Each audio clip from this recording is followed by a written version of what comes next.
আমরা অলরেডি দেখতে পাচ্ছি যে অনেক সুন্দর কারুকার্য করা এবং এখানে অনেক পিলারের থাকে অনেক সুন্দর। এই পিলারগুলোর যে পাথর, এই পাথরগুলো আমরা জানতে পেরেছি যে সে সিলেট থেকে, শুধু সিলেট থেকে নিয়ে আসা হয়েছিল। ওই সময়ে নদী দিয়ে ভাসিয়ে নিয়ে আসা হয়েছিল। আমরা বঙ্গবন্ধু হয়তো এসেছিল, সেই সিলেট থেকে পাথরে নিয়ে আসা পাথর দিয়ে এই ঝাড়গুলো সমস্যা। আমরা যদি আরও দেখি যে আগের সময় এখানে অনেক বড় বড় জামাত, এখন আর ওইভাবে জামাত হয় না, তবে দর্শনার্থীরা এখানে এসে নামাজের জন্য জায়গা রয়েছে।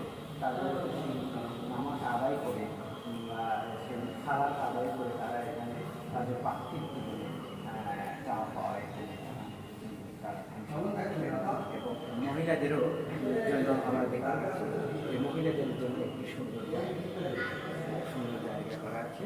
মহিলারা এখানে পাশে তারা এখানে নামাজ আদায় করেন, নামাজ আদায় শেষে তারা তাদের প্রার্থনা করেন আমাদেরকে প্রসিদ্ধ স্থানে এসে।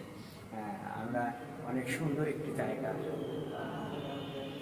দেখলাম, ভালো লাগলো। আবারও কথা হবে। সকলকে বাগেরহাটের শান্তিপুর মসজিদ থেকে ধন্যবাদ জানাচ্ছি। আবারও প্রীতি ও শুভেচ্ছা জানিয়ে আমি আজকের কাছে জানিয়েছি। আবারও